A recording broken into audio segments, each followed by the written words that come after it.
a comenzar esta jornada de Cluj-Hertech. Lo primero que quiero es pedir disculpas por el retraso del autobús que venía del hotel, que es lo que nos ha retrasado el inicio de la jornada.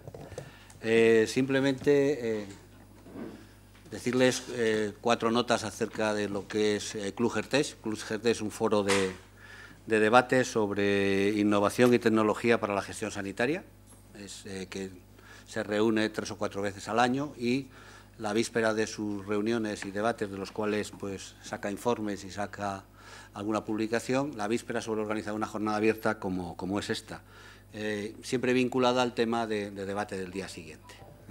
El tema de debate para la jornada de mañana es sobre sistemas de información, la aplicación de Business Intelligence en salud, y pues hemos tenido la oportunidad de poder organizar la jornada de esta tarde con el apoyo, pues, que quiero dar las gracias muy expresamente, tanto a Medtronic como a Roche, como a Philips y a Madrid Network, que son los patrocinadores del Cluj-Hertech y de todas estas jornadas que podemos celebrar. La integración del foro generalmente es un grupo de gente vinculada a la universidad, básicamente, principalmente a la Universidad de Navarra, y a otras instituciones vinculadas con la tecnología, y el resto de los miembros del foro de debate son gerentes. Bien, para la jornada de esta tarde tenemos la oportunidad de contar con 3 ponentes que estoy convencido que nos van a dinamizar la tarde.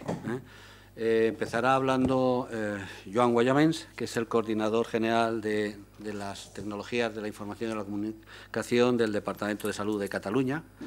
Él coordina y dirige pues, las principales líneas estratégicas en relación a todos los sistemas de información y las TIC aplicadas en la salud en Cataluña, y ha dirigido y ha elaborado el Plan Estratégico 2012-2015, que lo que pretende es desarrollar e impulsar las tecnologías de la información y la comunicación en el sistema sanitario catalán, tanto la historia clínica compartida como la receta electrónica, la carpeta personal de salud, el portal web de Canal Salud, telemedicina, teleasistencia, en fin, todas las tecnologías y los avances que en tecnología se están realizando en el sistema catalán de salud. A continuación va a intervenir Julio Mayol. Voy a presentarles a los 3 para luego dinamizar la mesa lo antes posible.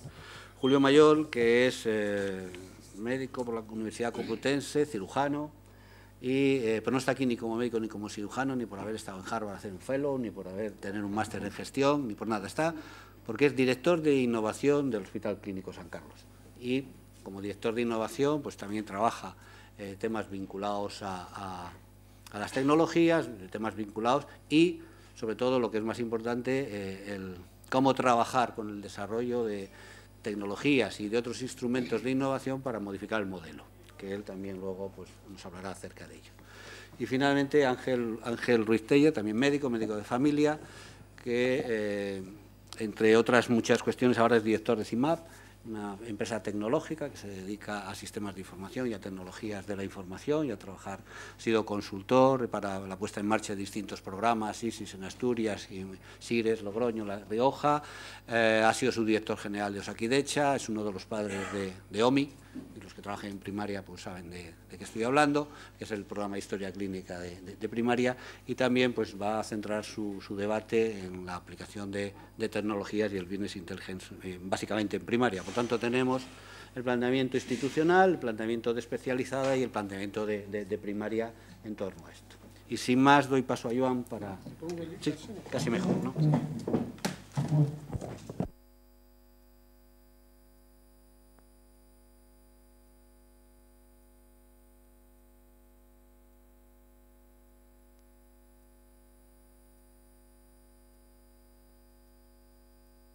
Pujol y al equipo de Pera que está aquí, que es Paul Pérez y Luis García Roles, con los cuales mañana creo que van a aprender lo que es Business Intelligence, cuadros de mando, etcétera, etcétera. Lo digo porque yo no soy experto en la materia, ni mucho menos, pero sí que intentaré, y ya me va bien de ser el primero, porque lo único que haré será poner algunos conceptos muy elementales, muy básicos, y algunas recomendaciones generales de abordaje de este tipo de proyectos, que es a lo que me atrevo, no me atrevo mucho más. Bueno, a ver si encuentro esto. Me ayudo en una presentación, pero vamos a pasar rápido.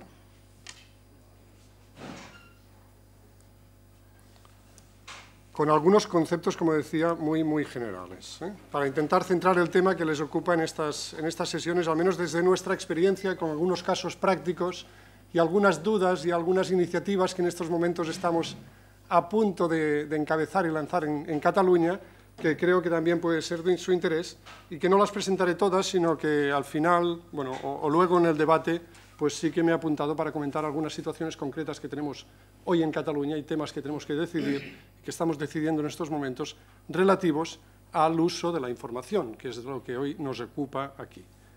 Bueno, esto es muy general y muy de contexto, pero es donde estamos metidos, En pocos años pues, se han recogido mucho más información de la que habíamos recogido hasta el momento, ¿no? Y creciendo. O sea, aquí nos hemos vuelto locos pues, con la historia clínica electrónica, guardando todo lo que se pueda y más, con la radiología digital, con las iniciativas múltiples de telemedicina de que ustedes quieran, o solo con la cardiología digital, o cualquier ámbito, cualquier especialidad que ustedes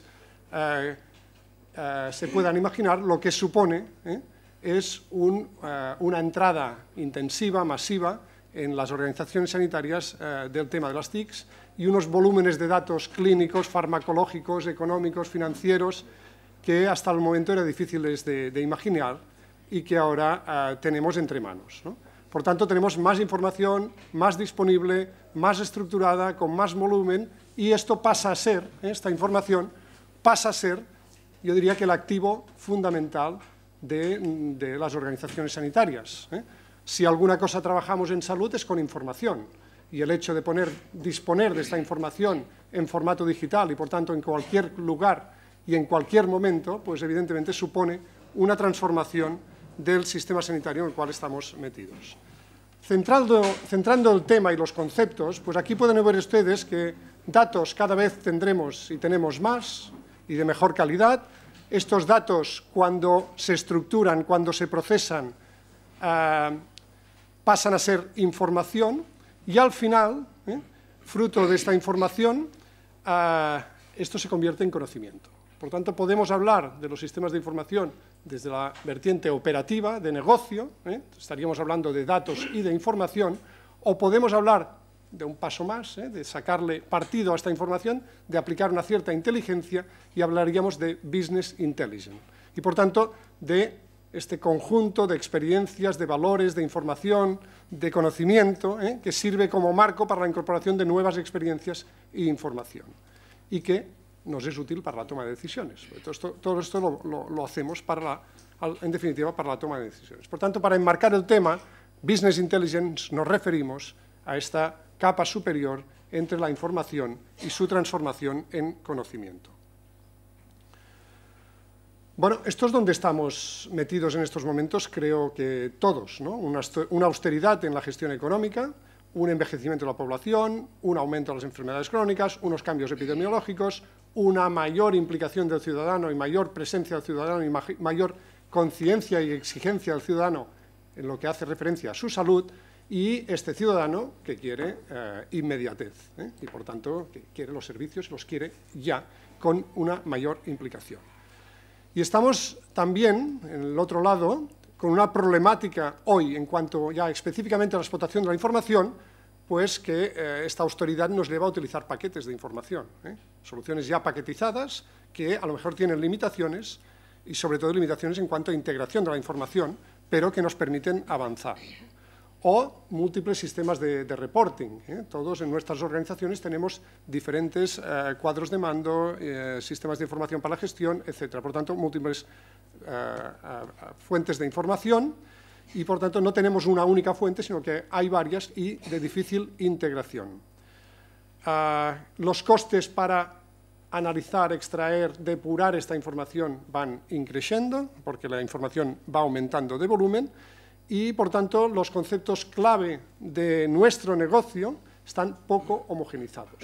Esta es una realidad también de nuestro sector sanitario, que nos cuesta mucho el análisis de la información por la falta de homogeneización en cuanto a los conceptos. Pero bueno, lo que estamos es delante de una transformación estas organizaciones, esta situación no es sostenible y, por tanto, debemos transformar. Y aquí el papel de los datos, de la información disponible y su conversión en conocimiento tiene una importancia fundamental.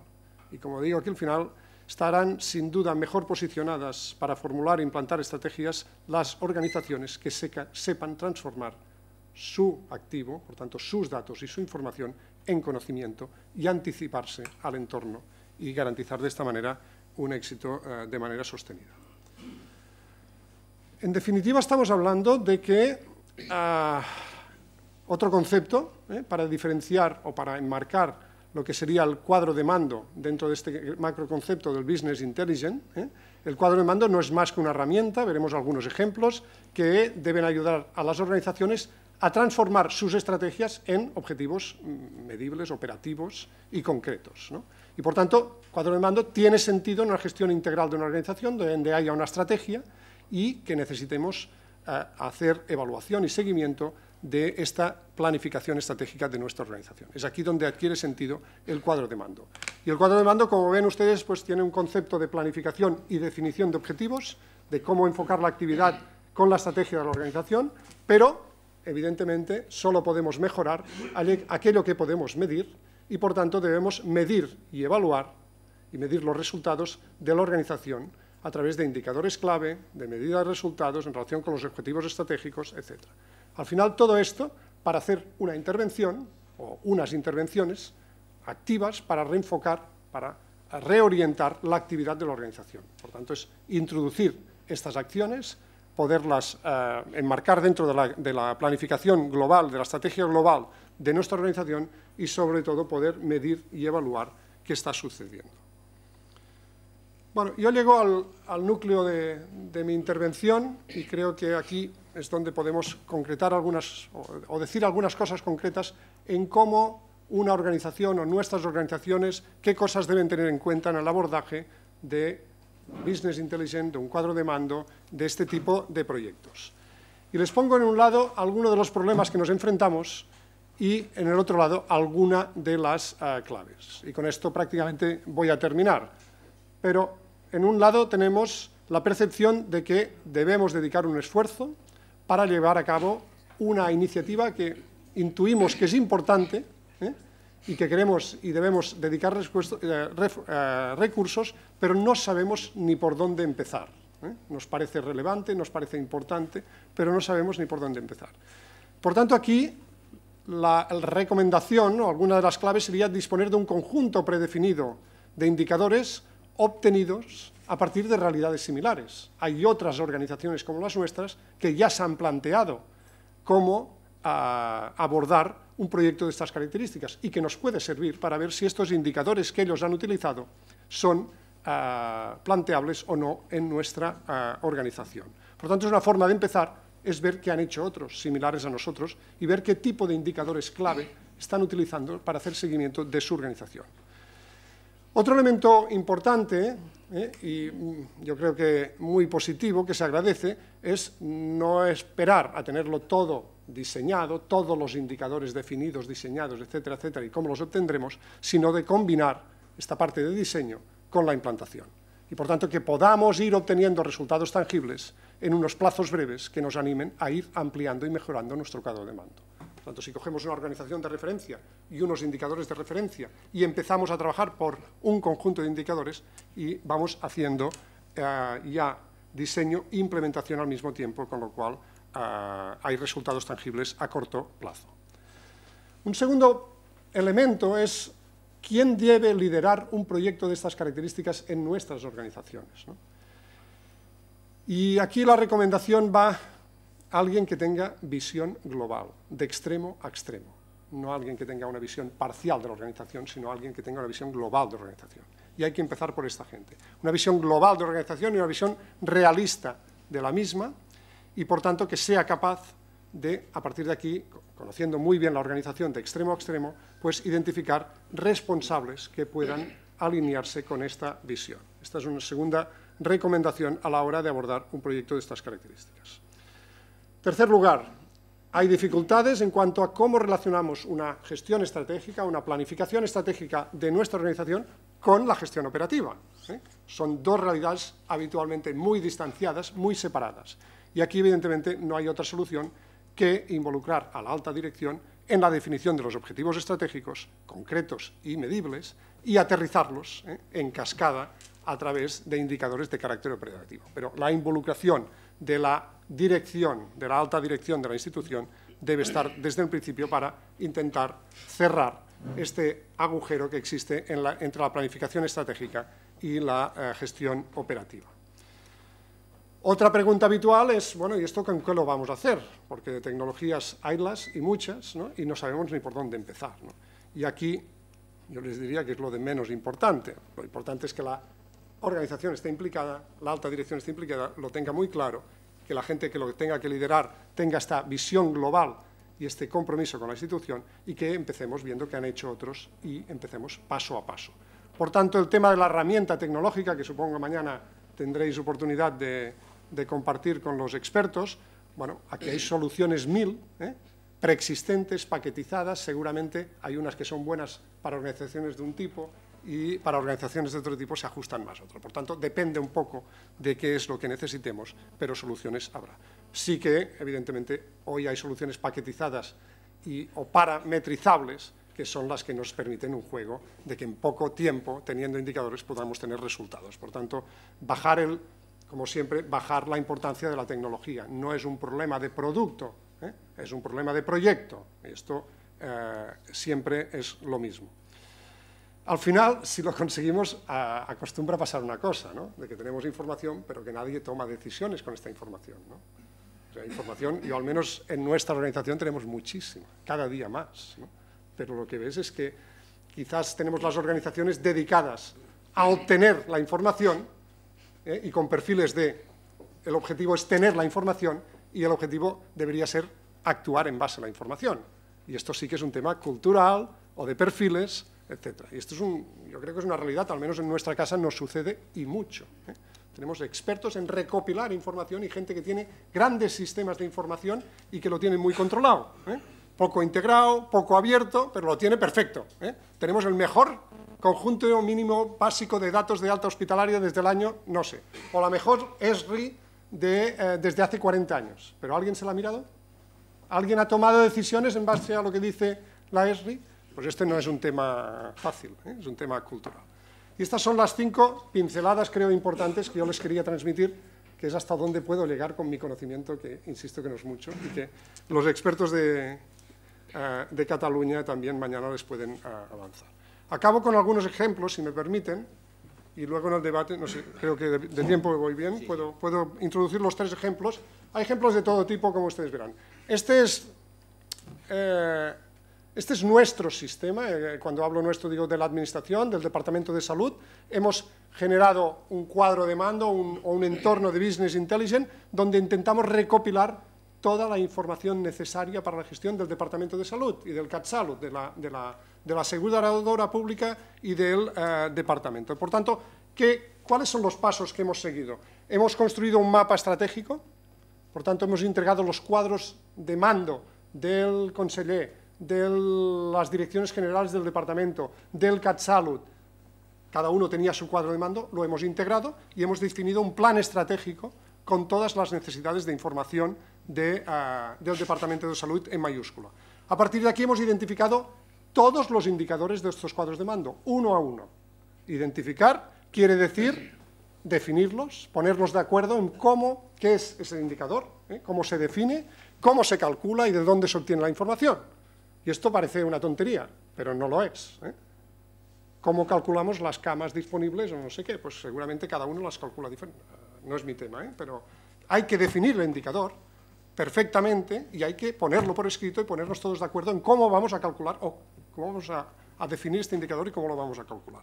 Por tanto, a partir del mapa estratégico con todos los indicadores que queremos o que la organización quiere o utiliza, pasamos a un segundo nivel de identificar y definir estos indicadores. Luego sí, los metemos en una plataforma tecnológica que nos ayuda. Aquí entra la herramienta que nos ayuda a recopilar todos estos indicadores, incluso las definiciones, y automatizar al máximo la obtención del resultado y poderlos guardar a lo largo del tiempo. Con esto construido podemos, y les insisto que esto no es tenerlo todo y luego empezar, sino que hay que ir empezando y ir ampliando el número de indicadores en cuanto a puesta en marcha de la plataforma, etc. Y a partir de aquí empezamos a elaborar productos. Pero productos quiere decir añadir valor a esta información.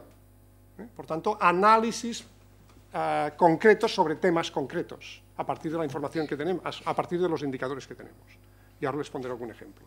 Y por último, estos productos hay que darles difusión, interna, externa, urbi et orbi, etc. Pero esto lo hacemos para que la información y el conocimiento generado se difunda. Este es nuestro principal proyecto, lo llamamos Sistema Integrado de Información de Salud, es el SIS, y es el proyecto en el cual estamos metidos y que supone pues, integrar los cuadros de mando, y esto es mucho, dotarnos de una única biblioteca de indicadores, y esto es muy importante, meterlos en una herramienta, y esto es fundamental, y empezar a trabajar.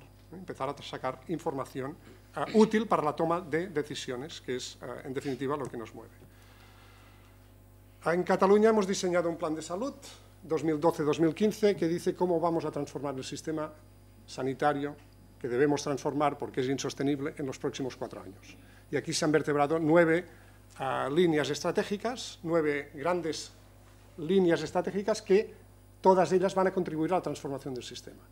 Entre estas 9 hay 3 que son de transformación intrínseca del sistema, que hablan de cronicidad, debemos cambiar la forma que atendemos a la cronicidad, nada que no conozcan ustedes, hablan de incrementar la capacidad de resolución entre niveles asistenciales, es otra gran línea de actuación, les pongo ejemplos, y el tercero es el terciarismo, y por tanto cómo atendemos a las enfermedades complejas y cómo nos organizamos en Cataluña para atender los trasplantes, etcétera, etcétera. Son 3 ejemplos de líneas estratégicas a través de las cuales vamos a transformar el sistema sanitario.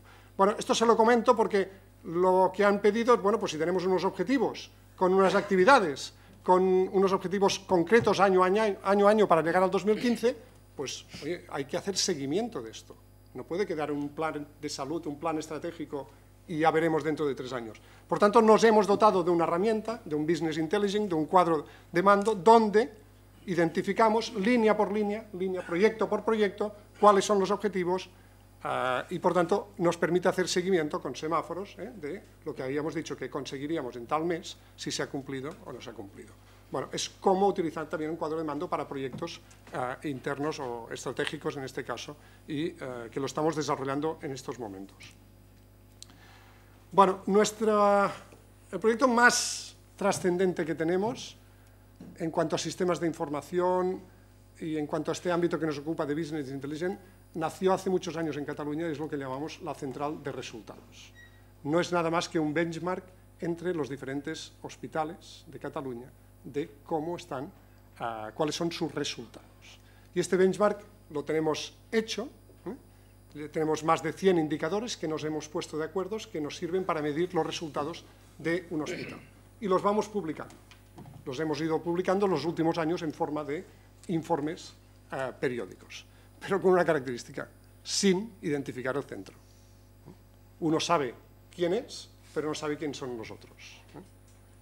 A partir de julio de este año, y lo verán ustedes, vamos a publicar por nombre. Por tanto, vamos a abrir toda esta información por centro. Con una voluntad de transparencia absoluta, vamos a coger estos no 100, sino que vamos a empezar por unos cuantos indicadores de estos 100 y los vamos a publicar identificando los resultados de todos y cada uno de los 60 hospitales de la red sanitaria pública de Cataluña. ¿Esto cómo se hace? Pues lo ven aquí, esto no es más que un Business Intelligence a partir de unos sistemas de información transaccionales que se construyen un conjunto de indicadores que se van recopilando, que se ponen una herramienta, que se define, identifican, definen, se pone una herramienta y ahora estamos abriendo la herramienta primero a los hospitales, ya lo hemos hecho, y ahora lo vamos a abrir al conjunto de la población utilizando pues Canal Salud, Observatorio, Internet. Esto lo vamos a abrir, en definitiva, a ciudadanía. Esto va a llegar a la ciudadanía. No estamos haciendo nada que Inglaterra, que Canadá, que Australia, que Holanda, que otros países ya nos han avanzado en este tema y, por tanto, dando transparencia a los resultados del sistema como un elemento de mejora seguro. Aquí tienen un ejemplo. Este es territorial, pero aquí tienen el gasto farmacéutico público por habitante. Y lo tenemos, pues, por las diferentes áreas territoriales de Cataluña. Por Lérida, por Gerona, por Barcelona, para el conjunto de Cataluña, pues por habitante y luego estandarizado con los técnicos pues, las estandarizaciones que aprueban o que acuerdan. Por tanto, esto nos permite hacer seguimiento de cualquier indicador a nivel territorial, a nivel de centro, etcétera, etcétera, y es lo que llamamos central de resultados. Hay otras experiencias más burocráticas de acreditación de centros sanitarios, de intentar pues, hacer seguimiento del proceso de acreditación de los hospitales, y quería acabar con unas que conocen muy bien los protagonistas, que es un cuadro de mando, un business intelligence que desarrollaron el Consorcio Sanitario del Maresma y que supongo que mañana tendréis oportunidad, por tanto no digo nada, pero que es cuadro de mando para un hospital, para una corporación, para una entidad sanitaria, pues desarrollo desde cero con unos resultados, bueno, con un modelo de reporting, con unos datos que se publican cada hora, como mañana supongo que lo utilizaréis, ¿no? Mañana, pues cada hora o cada día o cada semana o cada mes, en función del indicador, se van publicando y que al final tiene pues una visión en forma atractiva. Este es otro caso, otro ejemplo que han hecho en otro hospital, que es la Fundación Sanitaria de Mollet, que ha hecho su cuadro de mando también en 4 días, porque esto no es un tema complicado. Es complicado hacerlo bien, pero si lo haces bien, las herramientas están allí. Si tienes la información correctamente en el hospital, no es difícil. Y aquí les pongo pues cómo un hospital se plantea empezar en junio y cómo va obteniendo resultados por diferentes áreas pues en pocos meses, en cuanto a indicadores que se han puesto de acuerdo en compartir. Y nada más. Luego, en ese caso, en el debate pues podemos introducir algunos otros elementos. Gracias. Muchas gracias, Iván.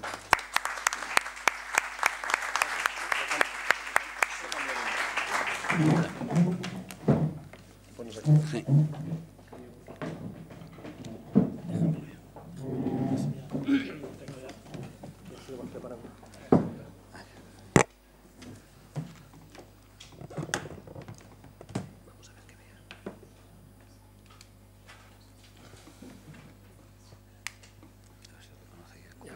Estos son más rápidos que los otros. Sí, esto no, es que esto no lo otro. Ya entiendes. Buenas tardes. Primero agradecer a César su amable invitación y al Club Gertec el haber confiado en mí para hablar desde la heterodoxia. Soy cirujano, lo reconozco. Eso imprime un cierto carácter de incapacidad para la expresión verbal más o menos organizada. Así que si digo cosas raras, tonterías, no se extrañen, es que es para lo que me han formado. Y voy a presentarles algo desde un punto de vista bastante más heterodoxo, que tiene un origen en una propuesta del Instituto de Salud Carlos III para crear una red de nodos de innovación en hospitales, grandes hospitales españoles. Y de ahí surge, en el año 2009, una propuesta que hicimos, fuimos uno, junto con el Hospital Marqués de Valdecilla, de los hospitales que fueron elegidos para desarrollar esos nodos de innovación, y hemos creado un nodo de innovación con unas determinadas características que son lo que les quiero contar y por dónde vamos en este sentido. Lo que quiero fundamentalmente es contarle por qué nos metimos en esto de la innovación, y orientada básicamente a las TICs, evidentemente, cómo lo hacemos y qué hacemos. Todos ustedes están muy preocupados por la crisis. Este es un equipo de trasplante renal en el año alrededor de 1963 en los Estados Unidos. Esto es un equipo de trasplante en el año 2010 para hacer un trasplante de cara. Aquí algo llama la atención, y llama la atención esto, que es que lo que tenemos ya de cronicidad la tenemos en el sistema, en el modelo. El modelo es un enfermo crónico. Y intentamos curar a un enfermo que no se cura, que no tiene cura, porque es inherente al sistema el problema. Ya descrito en los años 60 y publicado por William Baumol, un economista norteamericano, como la enfermedad de los costes de Baumol. Da igual lo que ocurre en ciertos sectores productivos como la sanidad o la educación, por mucho que metamos, como la productividad no aumenta como en el resto de los aspectos productivos, y sin embargo nuestros sueldos van hacia arriba, pues cada vez hay que dedicar más dinero para conseguir mejores resultados, evidentemente, pero no se aumenta la productividad. En sanidad no se aumenta la productividad. La gráfica de la izquierda arriba es Estados Unidos, educación y sanidad tienen negativo, en Canadá también es negativo, y esta es del año 2011 en el Reino Unido. Aumentan los inputs, aumentan los outputs y la productividad es básicamente plana. No aumentamos nuestra productividad. Y esto es propio del modelo. Por tanto, William Baumol ya decía que los ciudadanos de los países occidentales, lo decía en el año 93, van a tener que tomar decisiones muy drásticas en el futuro si quieren mantener la cantidad de prestaciones sanitarias para su sociedad. Y tendrán que asumir cuánto Producto Interior Bruto quieren dedicar a esto. Y va escalando. Y luego, además, surge la tecnología, y en algunos casos se acusa a la tecnología de ser la responsable de esa escalada del consumo de recursos, pero por otro lado se plantea qué es la solución. Y la verdad es que la única manera que tenemos de aumentar la productividad dentro de un sector como el nuestro es la tecnología sanitaria. Lo que pasa es que eso hay que hacerlo dentro de un determinado plan. Y por eso nos planteamos la innovación. Todos tenemos una definición bastante propia de lo que es innovación y utilizamos innovación para casi todo. Pero lo primero que nos hicimos es preguntarnos, ¿qué es innovación? Está clarísimo lo que no es. No es investigar ni es desarrollar. No es renovar la tecnología. O sea, si tengo un TAC de 64 y me viene de 128, eso no es innovar. Utilizo el mismo modelo. Ni siquiera introducir nueva tecnología. Innovar es cambiar el modelo. Si tengo una manzana y consigo tener más manzanas, pues bien, aumento la producción, no he innovado nada.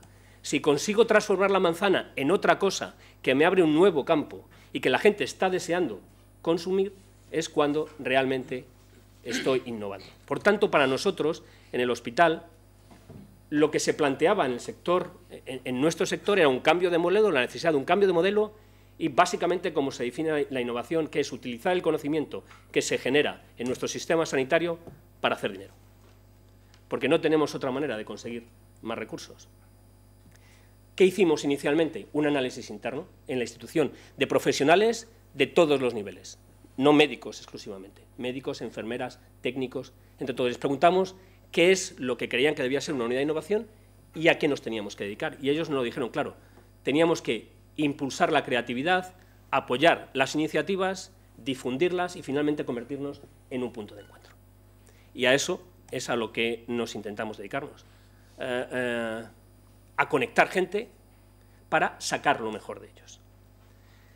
Finalmente, definimos la unidad de innovación como una plataforma de cambio, debería ser un sitio donde se incubara el cambio, donde pudiéramos integrar a diferentes profesionales con una línea única y que además se convirtiera en una fuerza de marketing para que los esfuerzos creativos de los profesionales del hospital pudieran llegar al mercado.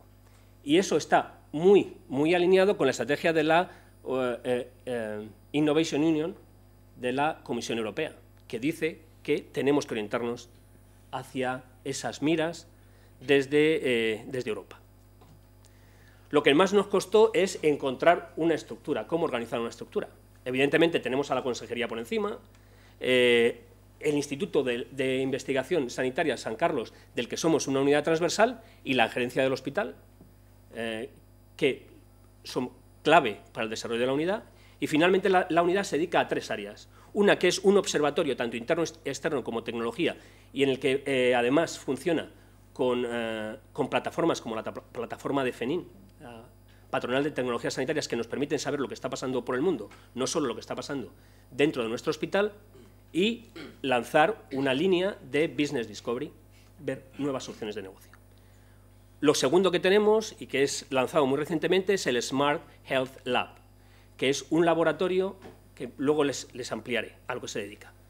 Tenemos además otra unidad dedicada al Market Access, no podemos llamarlo comunicación, por problemas de conflicto, como puedes imaginar. Le tenemos que llamar Market Access, no está mal. Y finalmente la parte internacional, internacionalización. Nuestros servicios, nuestro conocimiento, no nos interesa solo aplicarlo en el hospital, sino que queremos venderlo fuera de nuestro propio país. Si tenemos conocimiento, podemos hacerlo funcionar. ¿Qué hace la unidad de innovación? Los hospitales, los centros sanitarios en general, se dedican a proveer asistencia sanitaria de mucha calidad, a hacer docencia, a hacer investigación y gestionar todo eso. Y para eso necesitan personas, procesos, tecnología. De la fricción entre todos esos agentes surge una energía que hasta ahora hemos estado o dispersando o regalando. Lo hablábamos antes cuando veníamos, es que hay muchas consultoras a las que les hemos enseñado cómo se hacía lo de la consultoría en los hospitales. Y eso salía sin ningún tipo de control, nadie conseguía hacer que eso tuviera un valor propio para la institución, y es clave en el funcionamiento de los hospitales, especialmente un hospital, o el tamaño de los hospitales de los nuestros. ¿Qué hace la unidad de innovación? Se dedica a intentar captar esa energía, transformarla, empaquetarla y lanzarla a la sociedad. La primera parte es la estructura básica de nuestro hospital, la segunda parte, la integración, el cambio y la transferencia, es a lo que nos dedicamos nosotros. Y para eso nos dedicamos a identificar ideas y a captar ideas. La gente suele venirte diciendo, tengo una idea, es una idea maravillosa. Las ideas no valen absolutamente nada, solo valen cuando se ponen en el mercado. Y lo que hacemos es ayudar a aquellas personas que tienen ideas a convertir la idea en un plan de negocio y finalmente en un producto, en un servicio que podemos poner en el mercado. ¿Cuáles son nuestras líneas? Pues a las que se dedican casi todos. La imagen, y además estamos dentro de un proyecto europeo, Aiming for Europe, que se dedica con Madrid Network, liderado por Madrid Network, que se dedica a definir estrategias en imagen médica avanzada en Europa, la e-salud, los dispositivos, y cada una tiene un diferente grado de desarrollo. Todos, en cualquier caso, tienen como base la digitalización del conocimiento. Creemos que la digitalización del conocimiento es el mayor avance, más drástico que se ha producido desde la codificación que se produjo con la imprenta. Y este es mucho más democratizador de lo que era la imprenta. Pero para ello tenemos que alinearnos, evidentemente, con la parte más alta del sistema. Y si no lo hacemos de esa manera, es imposible tener éxito. Por tanto, estamos alineados con la Dirección General de Sistemas de Información de la Consejería de Sanidad de la Comunidad de Madrid, con los que trabajamos muy estrechamente. Tenemos, además, hacer metainnovación, porque lo que proponemos es a veces muy disruptivo para todos los agentes en los diferentes niveles. Y, por tanto, tenemos que conseguir convencer desde la gobernanza del sistema hasta el más básico de los innovadores e investigadores que trabajan en el hospital. Y tenemos que hacerlo de una manera coordinada para que se produzca toda esa traslación desde la idea al producto. ¿Con quién colaboramos? Esto es un resumen. Colaboramos con la Red Citemas, evidentemente, el Instituto de Salud Carlos III, con la Plataforma de Tecnología de FENIN, universidades, escuelas de negocio. Es fundamental trabajar con escuelas de negocio porque nunca nos han enseñado a cómo transformar una idea en algo que podamos poner en el mercado. Y ellos nos están enseñando. ¿Qué hacemos? Un objetivo primordial es identificar y promover el talento. El talento no, el talento. Y para ello nos hemos asociado dentro del consorcio Madrid Envisión con el MIT y mañana les anuncio que en Madrid lanzamos el programa Idea Square para promover la innovación tecnológica en profesionales o estudiantes que trabajen y residan en la Comunidad de Madrid. La idea es ayudarles mediante la colaboración de diferentes catalizadores a convertir una idea muy preliminar en un proyecto competitivo. Tenemos que apoyar luego esas ideas, conseguir que las ideas lleguen al mercado y lleguen a la estructura, al tejido productivo nacional y además que se produzca una innovación dentro del propio sistema, que la unidad de innovación sea en sí misma un motor de innovación sanitaria. Para ello hemos creado además unos premios a jóvenes ideas innovadoras. Las primeras se entregaron en el Centro de Innovación del BBVA a 2 estudiantes de ingeniería que estaban desarrollando aplicaciones para problemas auditivos.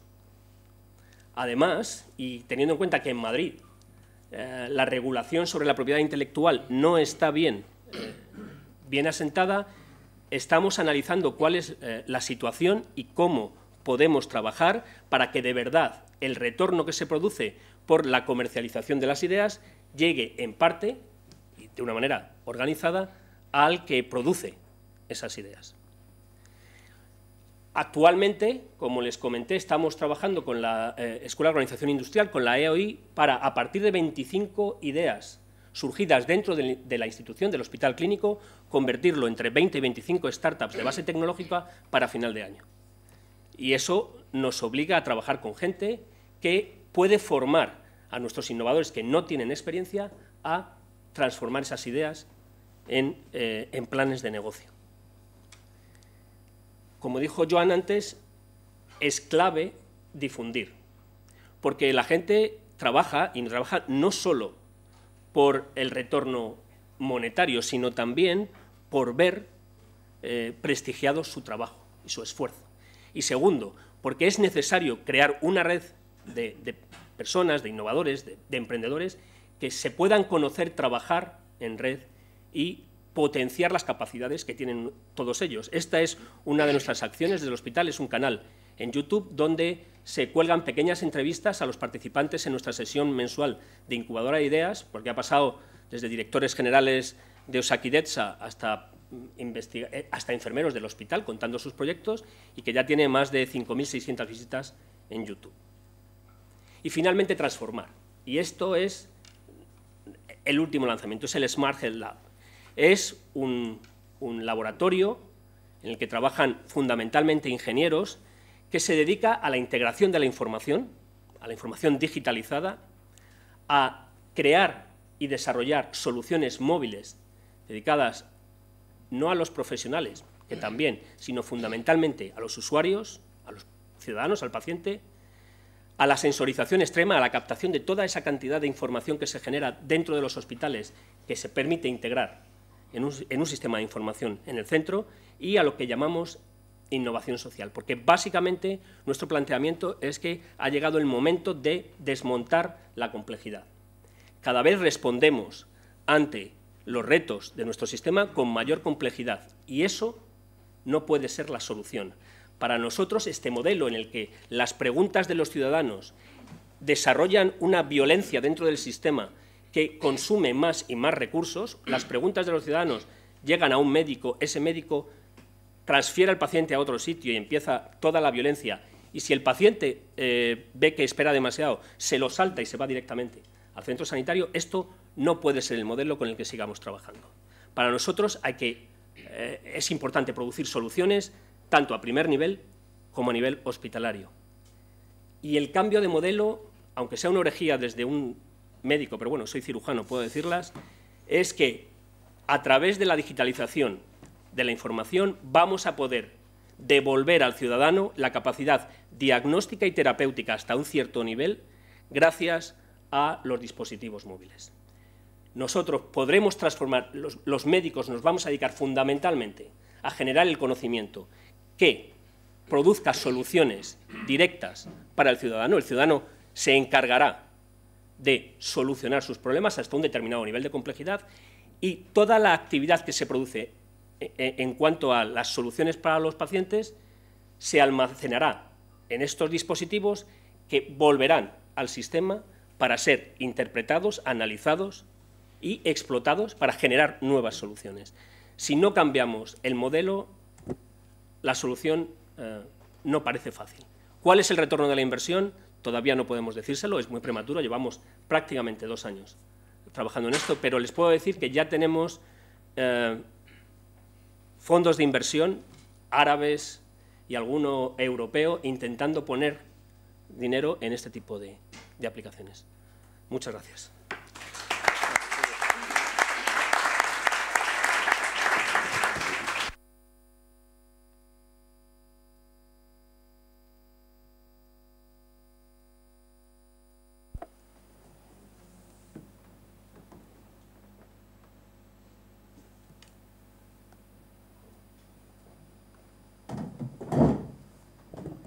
Buenas tardes. Es un placer y es un honor estar aquí con vosotros por varios motivos. Primero, porque en esta ciudad, en esta provincia, tengo amigos entrañables desde hace muchos años, por el entorno, que es una maravilla, y por lo ambicioso del grupo, de alguna manera, en el que estamos aquí, ¿no? Las palabras, la ventaja y la desventaja de ser el último es que a veces te pisan las cosas que vas a contar, pero bueno, te dan pistas también para otras, ¿no? Otra de las cosas que me ha llamado la atención y que me ha hecho evocar, que precisamente coincide esta situación con una crisis mía, una crisis personal. Yo, en el fondo, soy innovador gracias a una buena patada que me dieran, ¿no? Entonces, es una situación idónea posiblemente el estar metido en estas circunstancias y en estas crisis en las que estamos para poder empezar a pensar un poco más a fondo. Yo tengo, igual que en el caso de mis anteriores interlocutores, también un sesgo. Yo soy generalista, por tanto veo las cosas desde el punto de vista general. No lo puedo evitar, igual que los cirujanos, ¿no? Entonces yo suelo ver, en la parte del castillo, yo suelo ver por los pantanos que están por fuera, alrededor, y me hago una idea general de cómo son las cosas, ¿no? Entonces, bueno, en el fondo, la verdad es que tenemos poco tiempo. Tenemos poco tiempo para hacer algo. ¿Cómo que tenemos poco tiempo para hacer algo? Me decía hace 6 meses un político sanitario. Pero es que hay que hacer algo. Lo bueno que tienen las crisis posiblemente es que, aunque tarde, te enfrentan con tu cruda realidad de una manera inapelable. Entonces, sí, efectivamente, estamos en medio de una crisis de todos los tipos, financiera, económica, inmobiliaria, de todas las cosas. Hay una bajada de ingresos que coincide además con la paradoja de la unión, precisamente, del inmovilismo reformista y los recortes. Parece mentira. Yo que he pensado algo sobre esto, sé que la cosa tiene que ir un poco más por lo que es la gestión de los comportamientos que por las gestiones de las estructuras y los recursos, que ya está claro que las gestiones de estas dos tenían que hacerse, algunas no se habían hecho. Pero las gestiones de los comportamientos son las donde están precisamente la clave de las modificaciones. Es un poco más amplio que la gestión de los comportamientos, porque en el fondo afecta a todos los agentes del evento sanitario. La población, los profesionales, los políticos. Si le preguntamos a cada uno cuáles son sus expectativas, pues ya se ve cuáles son sus expectativas tendenciales, ¿no? Y como llevamos una larga temporada dejando que la cosa se pudra, igual tendríamos que hacer algo, ¿no? Porque la cosa no solamente se centra en esos agentes, sino que también entre los propios profesionales. Ya entre los profesionales de primaria especializada, los de especializada con especializada. Si cobro lo mismo, por quitarme problemas, pues derivaré al hospital, ¿no? Si además no conozco al colega de especializada, rara vez me contesta el volante del paciente. Me impone vía el paciente medicaciones caras sin razón terapéutica. No hay responsable de especializada el paciente cuando tengo que hablar con alguien. El colega dice, cobro más creando listas de espera. Me es más cómodo colapsar las consultas con problemas de atención primaria. Tampoco conozco en general al colega de primaria. No tengo que contestar el volante, se lo he dicho al paciente. Esta consulta es compartida y no sé qué demonios le dijo mi compañero al paciente, ¿no? Tal vez el entorno ha generado a lo largo del tiempo una seria despersonalización y una ausencia de responsabilidad financiera que es parte de la cuestión. Es verdad que hemos hecho muchas cosas y que el sistema sanitario es muy bueno y que el sistema sanitario tiene grandes valores, pero ninguno de nosotros con nuestros 90 kilos sería capaz de soportar 50 kilos durante mucho tiempo. Pues esto es lo que le pasa al sistema sanitario. Tiene un sobrepeso del 30%. Un 5% lo soportaría, un 10% lo soportaríamos todos, pero un 30% con un incremento continuo, que además está pasando al 31, al 32. Hay un 30% de farmacia superflua, de incapacidad temporal superflua, de derivaciones innecesarias, de visitas innecesarias, de informática inapropiada. Vean, como decía aquel. Estos son los datos del año pasado. En plena crisis, en plena recesión, en plena bajada de ingresos, 7 gerencias incrementando sus gastos alegremente, algunas con el 12% de los incrementos, con una frecuentación media del incremento del 6% y además con un incremento de la frecuentación de las cosas banales, no de las cosas, diríamos, graves, porque graves son las que hay, banales hay montones, derivaciones, prescripciones, etc. Ha sido curioso que nos hemos centrado tanto con el tema de los principios activos, con el tema de los genéricos, cuando todo eso al final es un 5%. Si ahora mismo el 100% de los medicamentos los pasásemos a genéricos o a principio activo, pues habríamos ahorrado el 5%. Y el 5% es lo que nos cepillamos en un año, es el incremento natural que hacemos entre el 3 y el 5% que hacemos en un año. Es decir, habíamos acabado con toda esa política magnífica que teníamos de ahorros porque sigue habiendo unas enormes diferencias profesionales entre la prescripción por indicación. Este es un ejemplo concreto. Es el mismo cupo, es la misma población. Simplemente ha cambiado de médico. El médico más rosita o el médico más amarillo. El médico más rosita estaba antes y el médico más amarillo ha vuelto ahora. Simplemente hay una diferencia de 1 año de presencia. El anterior médico atendía 9.118 episodios al año. Este es 6.900, un 31% menos. Pero en gastos, en farmacia, 200 y pico mil euros más, es decir, un 36%. En el fondo, las tasas de coste-efectividad que se generan en profesionales no son del 5, del 6, del 12%, son del 100, del 200, del 500, del 600 hasta del 800%. Tal vez a lo mejor nos tendríamos que centrar un poco en las formas de relación porque la praxis profesional es un poco más importante. Y además es que estamos diciendo, todo esto es por cosa de los crónicos. Pues anda, que no tiene nada que ver, que la cruda realidad es otra cosa, que los crónicos son una cosa, pero lo que se mueve el sistema es otro, que son los sanos. Lo que está generando todo este incremento son los sanos, es la no enfermedad. Nuestros pacientes y nuestras consultas siempre ocupan 35 espacios, da lo mismo el número de pacientes que tengas, tú siempre tienes 35 pacientes, da lo mismo que tengas 2.000 pacientes, con lo cual tendrás 30 pacientes con patología y tendrás 5 pacientes no enfermos, los que les llamamos habitualmente el pollaque. Ya que estoy aquí, pues voy a venir, voy a hacer una serie de cosas. Claro, si tienes 1.500 son 15, 20, claro, si tienes 500 pacientes son 35. Todo eso está generando unos enormes volúmenes de costo que están cuantificados en estos momentos en Estados Unidos hace 2 años por 77.000 millones de dólares contra los 56.700 millones de dólares que cuesta la patología cardíaca y 39.000 el cáncer. Yo creo que es mucho más importante de lo que parece. Curiosamente, esta cuestión ha pasado porque el hospital ya no es lo que era. El hospital ha crecido hacia afuera. Antes teníamos un hospital que para cada 100.000 habitantes teníamos 11.000 ingresos. Hoy tenemos 11.000 ingresos también. Pero es que ahora puede tener entre 75 y 250.000 episodios atendidos en especializada de los 555.000 o 50.000 que existen en primaria. Esta es la imagen que teníamos antes. Esto era la realidad. Esto es el hospital y todo lo demás alrededor, una pequeña nebulosa difícilmente reconocible, ¿no?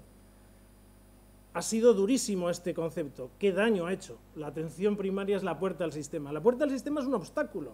Es decir, es una lámina fina que todo el mundo tiene que sortear. Es una verdadera vergüenza.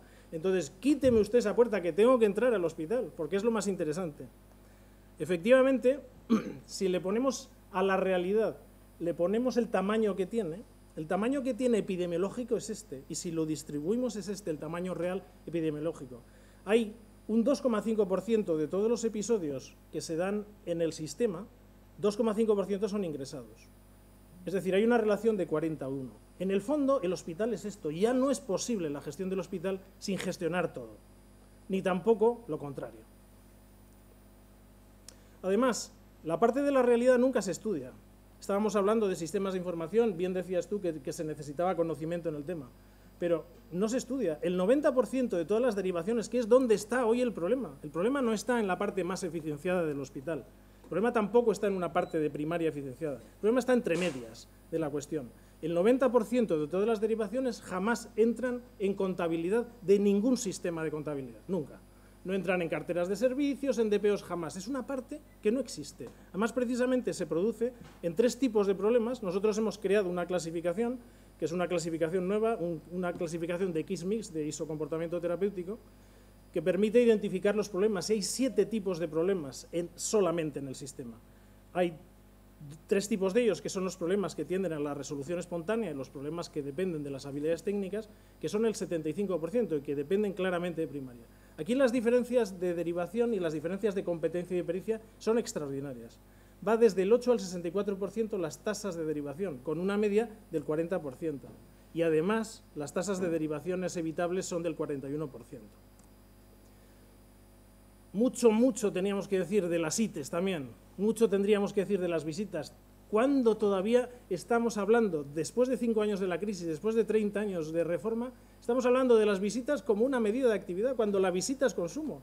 Es exactamente igual que la farmacia. Problemas, episodios, partido por visitas, pero no visitas. La visita es consumo y hay que tratarla exactamente igual que se trata la farmacia. Es decir, que el que tenga 50 visitas no es que trabaja mucho, es un desastre, es que consume mucho. Es mucho mejor tener 20 visitas.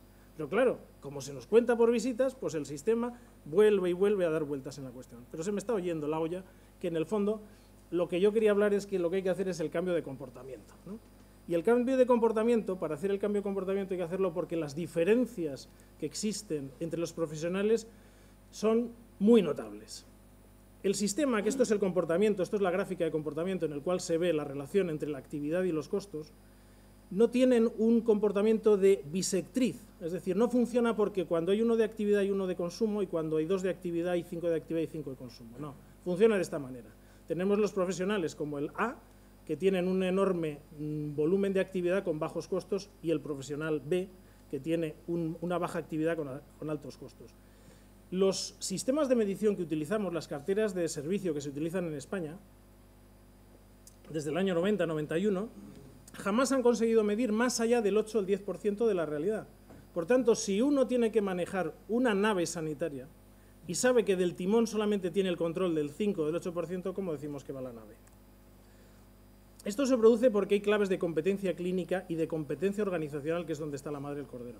Esta es la medición sobre prácticamente 1000 profesionales, cada uno de esos puntitos es un profesional y tienen aproximadamente compilados unos 120.000 registros cada uno de esos puntitos, ¿no? Esto se hace mensualmente y da una información anual en un cuadro de mandos que es el diagrama X. Estamos mirando en la parte estamos representando la actividad y los costos y estamos viendo en el punto medio de los ejes es donde cruza, diríamos, la actividad media y los costos medios. Los profesionales que están en esta parte de arriba son los que tienen una actividad más alta que la media, ponderado por habitante, y los que tienen más costo están a la derecha. Esta es una distribución normal, pero nos muestra 4 subpoblaciones profesionales que no tienen nada que ver y por eso no funciona el sistema. Son 4 mundos totalmente distintos. Tenemos un cuarto de profesionales que son los que hacen más por menos, otro que hacen más por más, menos por menos y menos por más. Estos individuos no se parecen en nada, las políticas que se aplican con cada uno de ellos no tienen nada que ver. Las diferencias que existen de coste-efectividad van casi de 0 a 800, hay 800% de diferencia, y la media de este cuadrante con el resto es del 350%.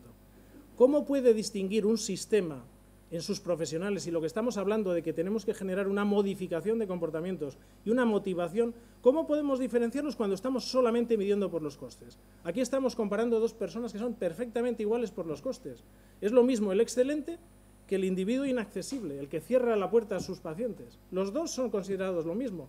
Hay una pequeña diferencia, uno hace un 80% más. Y en este caso, House, que es el que está ahí arriba, pues es perfectamente comparable con el más bandolero de los profesionales que tenemos, ¿no? Porque por costos los dos son muy altos los costos, ¿no? El sistema incluso hemos conseguido medir, graficar tridimensionalmente. Esta es la misma gráfica, la tumbamos la gráfica y la ponemos en 3D y estamos representando el esfuerzo que desarrollan cada uno de los grupos. Estamos viendo que el grupo A, que sería la parte de las montañitas del fondo, a la izquierda, el grupo A generan un esfuerzo más alto en general, el grupo A y B generan un esfuerzo bastante más alto, como 6 o 7 veces que los demás. Dicho de otra manera gráfica, son los que están en el río contracorriente. Diríamos, los que están en el grupo C son los que se han metido un rebufo, y los que están en el grupo D van cuesta abajo más o menos y sin frenos, ¿no? Hay que decirle de alguna manera a los houses, hay que decirles, pero hombre, alma de cántaro, trabaja como los otros que consiguen el doble de efectividad que tú. Pero para poder hacerlo esto, para poder plantear, como bien comentaba Joan, se necesita un estilo de orientación, una orientación distinta, porque todo está sesgado, no hay sistema de información que no genere además sesgo, no existe. Entonces es muy importante definir a priorísticamente cuál es tu estilo de orientación. Hay 3 opciones: hacer lo mejor, hacerlo bien o hacerlo mejor. Nosotros hemos decidido usar la última. La última es hacerlo mejor. ¿Por qué?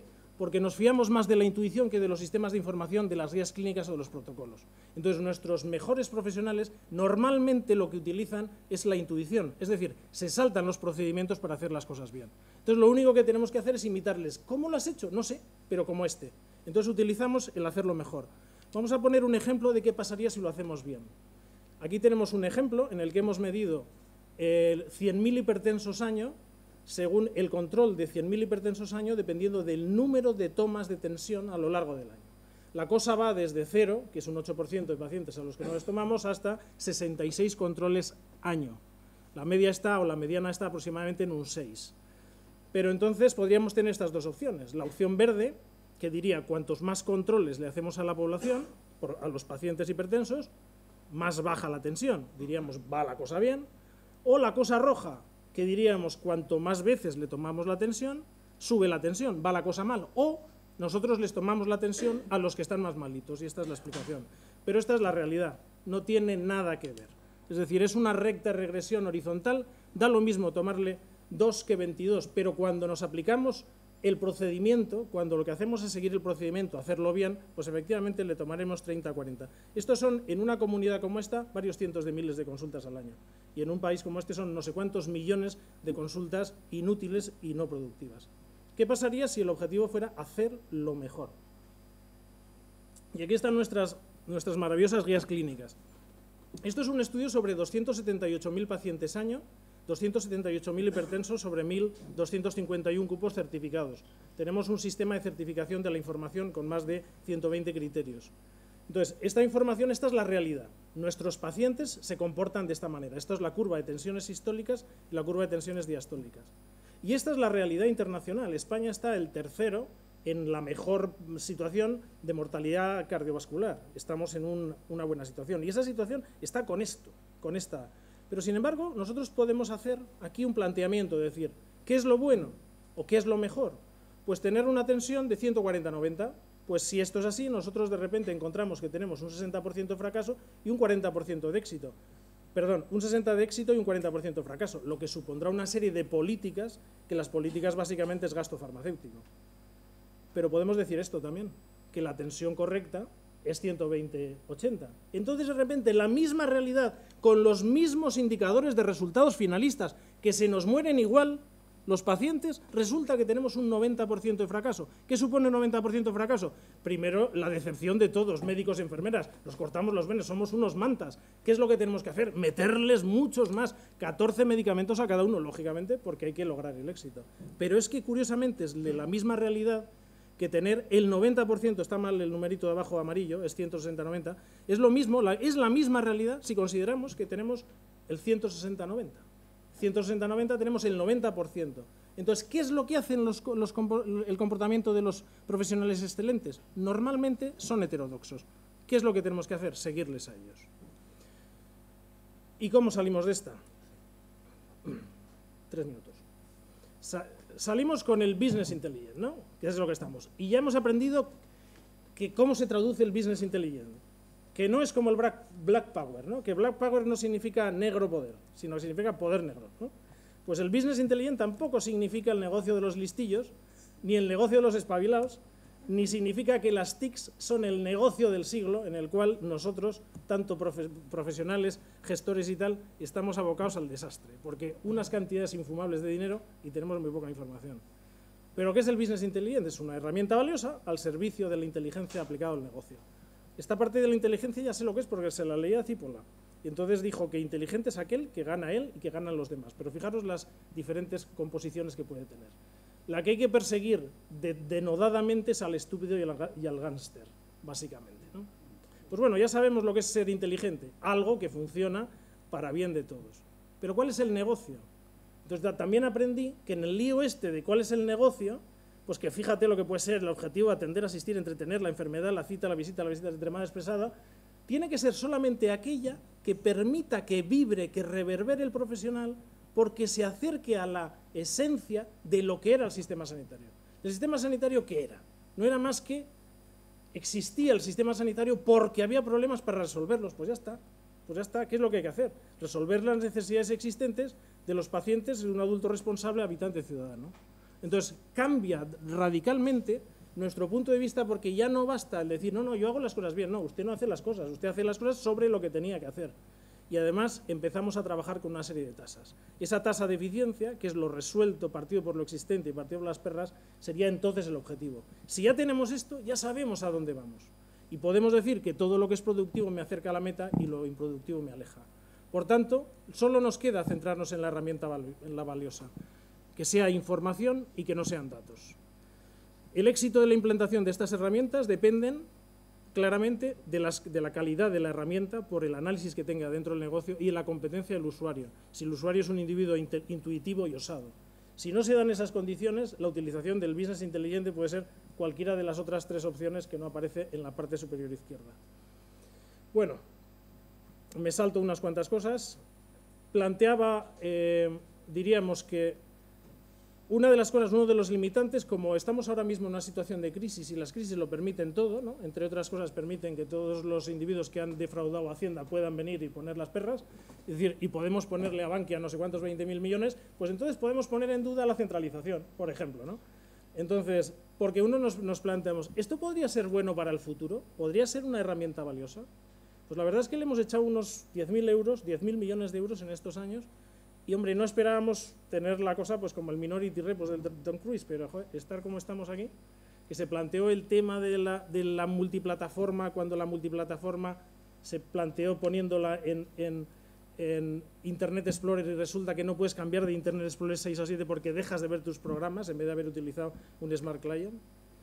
O ver que decimos, ¿tendremos acceso a la información? Pues no tenemos acceso a la información. Esto está publicado, esto es un servicio de salud que es el procedimiento para que los médicos pidan un listado de pacientes. Este es el procedimiento. Ponen el propio procedimiento un mes mínimo. Pone el propio procedimiento, quiero mis diabéticos, un mes mínimo, ¿no? Entonces resulta que las bases, para poder dar información, hay que descomponerlas en las mismas unidades que las formaron. Entonces, ¿para qué las hemos juntado? ¿No? Porque si tenemos una información un mes después, nosotros utilizamos este sistema que nos permite en 48 horas tener decenas de miles de selects, más de 1000 cubos, información a todos los profesionales. El concepto historia única fue una de las cuestiones claves, confundida por única historia. Historia única es simplemente un identificador común, única historia es todo junto. Y otra de las cuestiones es decir, esto lo podemos mezclar sin caer en la idea de que son dos guantes, pero de mano derecha y mano izquierda, que son cuestiones complementarias, el aceite y el agua. Es que la historia clínica de hospital y de primaria son totalmente especulares. No se pueden mezclar. Pues nada, alegría que la mezclamos. Cuando además sabemos que el 2,5% de toda la información que existe en el sistema solo necesita moverse el 2,5% de la información. Entonces, ¿para qué hacemos toda esta cuestión de millones y millones de registros que luego no vamos a poder saber? Esto está generando dentro de los sistemas unas historias clínicas que al final son tan infumables para unos y para otros que entonces ¿para qué las tenemos juntas? Dice, vamos a filtrarlo, es que lo podemos filtrar. Filtramos por el cirujano y el médico, entonces ¿para qué las juntamos y las filtramos, no? Pues tú tienes la tuya, yo tengo la mía y cuando queramos juntar ya veremos alguna cuestión, ¿no? La cuestión es que esto además ha limitado de manera definitiva hacia adelante. El futuro está limitado porque no se pueden hacer singularizaciones de planes personales, protocolos diseñados ad libitum o conocimiento inteligente. Acabo simplemente con dos ejemplos, y acabo ya, un minuto solamente. Precisamente la despersonalización hace que tengamos este ejemplo que ha sido publicado precisamente en Cataluña, porque conocéis que existen centros de salud que son privados, que son las EVAs. Pues en el resto, la receta electrónica, ¿qué es la receta electrónica? Pues un sistema donde echamos las recetas y como no es de nadie la historia clínica, pues ahí se quedan. Y entonces, ¿qué está pasando? Pues aquí es simplemente la experiencia del año 2009-2010, se ponen en las residencias geriátricas la receta electrónica y se dispara un 26% el gasto. Quitan la receta electrónica, la pasan a la informática y bajamos a un menos 33,9%. ¿Por qué? Porque en una manda el médico y en otra el farmacéutico. Pues sin más, no tiene más historia. Entonces, otro ejemplo más duro y más crudo, hemos hecho un análisis sobre 1 millón de habitantes y en 1 millón de habitantes hay 160.000 personas que tienen interacciones de cualquier tipo, medicamentosas, de las que 10.000 son graves. De las 10.000 que son graves, 1.000 es la combinación de Sintron y aspirina. Por millón de habitantes hay 1.000 personas que están tomando en este momento Sintron y aspirina. Algunas es una indicación terapéutica, pero la mayoría es caos. De los 2.000 ictus que tenemos al año por millón de habitantes, 4 docenas son de estos.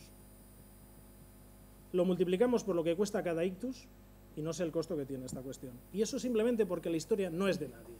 La historia la hemos perdido, que además, si ahora mismo se planteó que estos sistemas nos van a permitir que así los médicos del hospital y los médicos de primaria nos entendamos y tal, pues aquí tenemos unos estudios demoledores que son sobre 1.100 médicos en los cuales cuando se pone la historia clínica electrónica no disminuyen ni los laboratorios ni los tags ni tal, sino que aumentan al 40 o al 70%. Se ha hecho un estudio con 2021 hospitales americanos y los que tienen la historia clínica electrónica les sale peor que los que no tienen historia clínica electrónica sobre la insuficiencia cardíaca y el infarto. Y la última, que es la National Ambulatory Medical Care Survey, que es de la parte ambulatoria tanto de hospitales como de primaria, lo podemos decir ahora. Pero la verdad es que ha sido durante mucho tiempo y se ha antepuesto esa cuestión, porque ha habido soluciones, que las soluciones de redes locales han sido mucho más poderosas porque no hacía falta. De hecho, cuando se pusieron, porque esa es una de las cuestiones críticas, es decir, cuando los programas se hicieron, en España se hicieron programas de primera y de segunda generación. El programa OMI fue el primer programa de segunda generación. Nunca más ha habido nada por encima de eso. Nunca más. No, ni un solo programa de los que existen ahora mismo en España tiene la mitad de prestaciones de esas claves.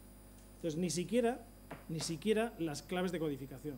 Son cosas que están estudiadas, son cosas que están leídas, pero se inventa y se innova. Es decir, como si los hermanos Wright casi que se matan para demostrar que las alas tenían que ser un poco cóncavas. Pues no, nosotros hacemos alas cilíndricas.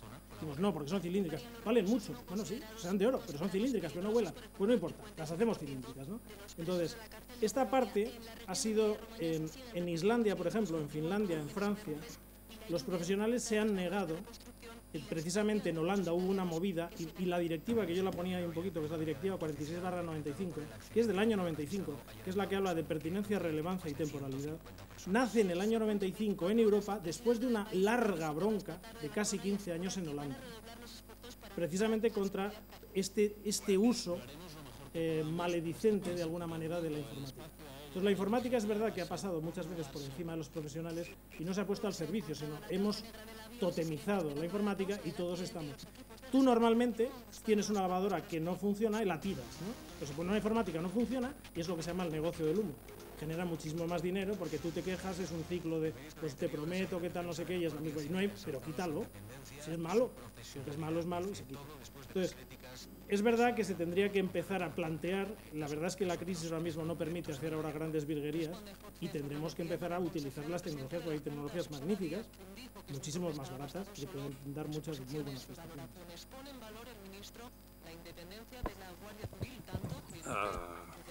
A mí se me hace muy difícil intervenir en esta mesa en estos momentos, porque creo que hemos tocado 50.000 temas y yo estoy abrumado, estoy un poco perdido.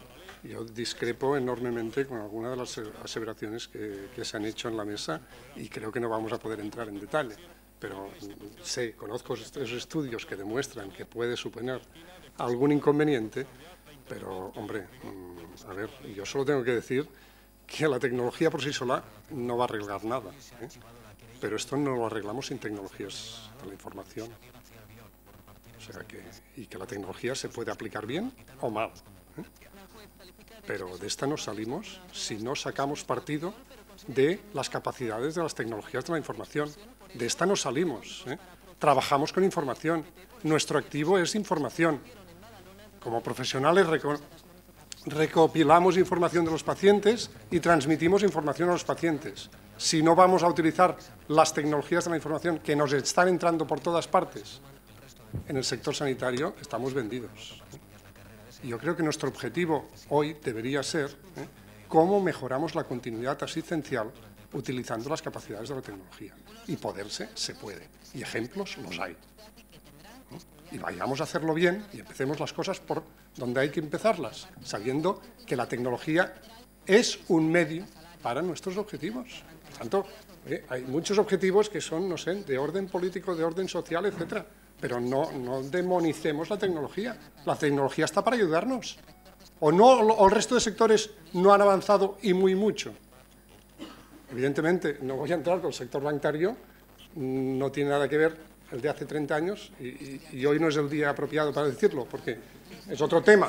Pero servicios bancarios, ¿qué servicios bancarios tenemos hoy y cuáles teníamos hace 30 años? Bueno, pero esto pongámoslos al servicio de la continuidad asistencial. ¿O es que nuestros pacientes no nos van a exigir que a mí no me repita pruebas, a mí no me ponga un síndrome con una aspirina, a mí no me haga, no tenga en cuenta lo que me han hecho o lo que me ha pasado en el hospital? Si es que nos lo van a exigir. Es que es lo más natural, van a ser los propios ciudadanos que nos van a decir, oiga, que mi información está, ¿cómo es que no la tiene usted? Y de esto estamos hablando, de aplicar correctamente la tecnología de la información para garantizar la continuidad de mi asistencia. Y esto, vaya, me parece que otros sectores lo han hecho y debemos hacerlo. Con más motivo, trabajamos con más información y de más importancia y de más relevancia que otros sectores. Por tanto, nos va a costar más, pero nos vamos a beneficiar mucho más de la aplicación de las tecnologías que se puede hacer mal o se puede hacer bien. Pero, oye, nos lo ha dicho Julio, tenemos que convertir nuestro principal activo, que es el conocimiento, pero en cash flow, en algo que nos permita mejorar. Pero recuerden ustedes que nuestro principal activo es la información. ¿Cuántas cosas no sabemos porque no las podemos medir, porque no las podemos analizar? ¿Cuánta investigación se está dejando de hacer porque no tenemos la información disponible? No lo sabemos, y no sabemos nada.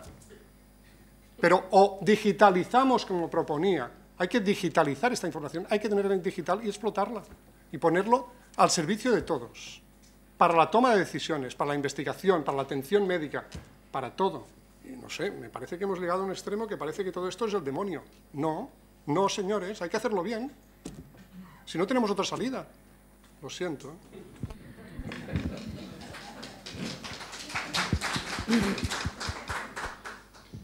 Mi nombre es Paco de Paula, soy de Medtronic y miembro del Club Hertec. Yo tenía una pregunta pequeñita para cada uno de los intervinientes. En el primer caso, muy concreto, me ha parecido valiente lo de poner a disposición o publicar la información disponible. Mi pregunta era, ¿información de centro, como por ejemplo mortalidad evitable o infección nosocomial? ¿Información por profesional? Esa era una pregunta. Y luego, ¿hacerlo público o hacerlo accesible es accesible dentro del sector o fuera del sector? Esa es la primera pregunta. Para Julio, me ha encantado la presentación. Julio, ¿hay algún resultado ya que nos pudieras dar de alguna idea incubada, cultivada y ya cosechada y vendida? Porque me parece que es importante. Y luego del tercer ponente, hay cosas con las que yo estoy de acuerdo, en la variabilidad, en la falta de estándares de comportamiento.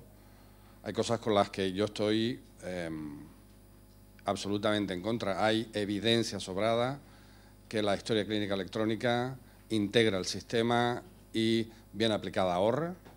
Hay evidencia clínica sobrada que el seguimiento de guías clínicas mejora la calidad y los resultados clínicos. Pero hay evidencia sobrada.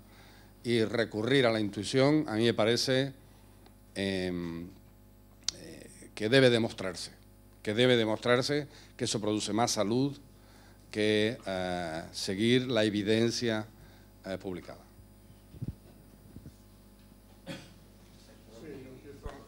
Vamos a publicar por centro, ¿no? Algunos indicadores. Los que has comentado están, y vamos a empezar. Y cuando decimos publicar por centro es abierto a todo el mundo, y hay que explicarlo bien, y algunos indicadores habrá que explicarlos bien, porque la diferencia entre cesáreas de un centro a otro también dependerá del número de cesáreas y del centro que estemos hablando. No es lo mismo un centro en el Pirineo, donde hay pocos partos, que un centro en Barcelona donde hace miles de partos. Pero hay que transparentar la información y hay que explicarla. Y vamos a empezar por centro. ¿Llegaremos a médico? No lo sé, empezamos por centro. En Francia llegan a médico y no pasa nada. O sea que todo esto es un proceso que hay que ir cubriendo. Y va a ser abierto. Abierto quiere decir que se publica y está en la web, para todo el mundo.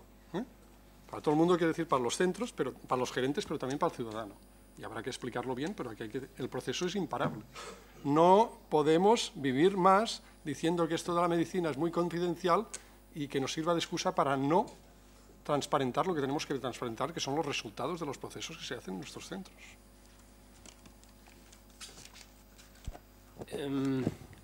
Primero una declaración. Yo creo que la tecnología es básica, las tecnologías de la información, supongo que igual que piensas tú, los que tenemos que cambiar somos nosotros para seguir dando un buen servicio a nuestros usuarios, a los usuarios, a los clientes, a los enfermos. O sea, lo que tenemos que hacer es que, como hemos actuado hasta ahora, tenemos unas limitaciones y si queremos dar más calidad y un trato más humano, tenemos que utilizar las TICs.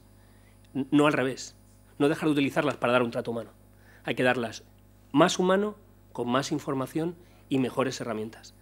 Y lo segundo, lo que tenemos ya es, en medicina personalizada, hemos hecho un análisis con bioinformáticos de un patrón de expresión de microarrays y tenemos una patente para predecir respuesta al tratamiento en cáncer de pulmón. que está ya en fase de empresa. Gracias por la crítica, además, que me parece interesante. Cualquiera diría que yo me dedico a otra cosa que es tecnologías de la información. Yo vivo de las tecnologías de la información y fabrico tecnologías de la información. Entonces, no puedo estar en contra de las tecnologías de la información, porque yo vivo de eso. Aunque solamente sea por neurosis, ¿no?, o por disonancia cognitiva, no podría decirlo, ¿no? Lo que pasa es que lo que sí que estoy en contra es del dogmatismo alrededor de esta cuestión. Entonces, es verdad que en la bibliografía, porque además una de las bibliografías que pongo es que está recogida toda la experiencia que hay de conocimiento, y hay un 92% de artículos, después de una búsqueda que se ha hecho de Medline, etcétera, que habla sobre cosas positivas de los sistemas de información, de las TICs. Y hay un 8%, casi 9%, de artículos que hablan con problemas de las TICs, ¿no? Yo he sacado, los informes que he sacado son informes muy notables, porque son informes de grandes consorcios, es decir, 2021 hospitales no monta uno cualquiera todos los días para hacer ese estudio. Ellos mismos dicen, en los propios estudios, que habrá que saber esto, ellos mismos dicen, habrá que saber esto porque a lo mejor hay que hacer una serie de cambios. En España no se ha dado esta cuestión. Todos los estudios que tenemos son casi todos de fuera. Los datos en España, los únicos que hemos certificado a nivel nacional el nivel de información somos nosotros, lo tenemos publicado. Entonces, cuando estábamos hablando de sistemas de información, efectivamente, sistemas de información, pero cuando hemos tenido que sacar información e interpretar la información y sabes que el 19% solo es información correcta y el 81% es información incorrecta, y cuando digo incorrecta quiere decir que el episodio no es el que tenía que estar codificado, que el episodio no está colocado donde tenía que estar, la medicación está metida en otro sitio, a eso me refiero. Entonces, cuando yo estoy diciendo que eso es un bodrio de información, y los bodrios de información aparecen en ocasiones porque se plantea una imposición de un software que no tiene en cuenta precisamente al profesional o las formas de trabajo, y no hay posibilidades de hacerlo. Entonces, por supuesto que sí que estoy de acuerdo con el tema de las guías clínicas. Pero también, ¿qué ocurre? Que cuando hacemos análisis de efectividad, y hemos hecho análisis de efectividad de lo que las guías clínicas dicen, hemos hecho un estudio ahora mismo de Asturias del 1.000.000 de habitantes, porque trabajamos siempre con toda la información universal, y hemos aplicado las guías. Y efectivamente hay unas diferencias tremendas entre profesionales. El valor medio solamente de 3 criterios, el criterio de la hemoglobina glicosilada y la ausencia de órganos diana, está en el 29,9% en la población general de profesionales, que va del 75 al 2% entre los profesionales. Cuando haces un análisis de profesionales y cuando lo analizas en global, aquellos profesionales, que eso es un comentario de los profesionales, porque en el grupo D no se esperarían encontrar a superfulanito de tal, y está superfulanito de tal que está en la comisión de calidad, y superfulanito de tal, y sin embargo en el grupo A está en un médico normal o una médico normal que está funcionando, y cuando haces el análisis de la cuestión, uno está utilizando el sentido común y otro está utilizando el procedimiento. Entonces, cuando la guía se convierte no en un referente, sino en una forma de trabajo, es cuando ocurre. Entonces, cuando analizamos efectividad, la guía evidentemente está por encima, pero nosotros analizamos efectividad. Y si la efectividad dice que a estos menganes tienen mejores resultados en salud porque son un poco más heterodoxos, pues solo tengo que describirlo. Yo no soy una autoridad sanitaria, solo describimos, solo somos método. Por eso nos llamamos concepto y metodología. Entonces, lo que hacemos es análisis. Entonces, estoy de acuerdo en los sistemas de información, pero en la forma de utilizar el sistema de información. Por supuesto que sí, el tema de indicadores.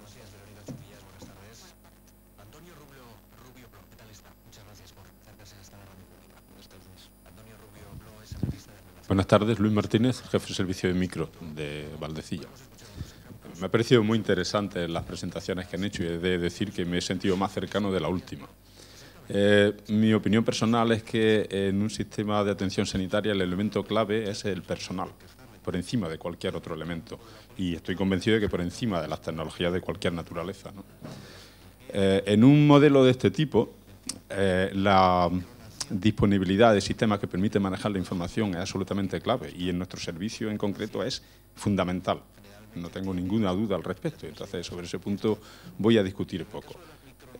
Solo un pequeño ejemplo. En nuestro servicio somos capaces de generar información sobre sensibilidad de bacterias a antibióticos y esa es una herramienta clave que genera conocimiento que permite establecer diagnóstico empírico adecuado para tratamiento de infecciones graves.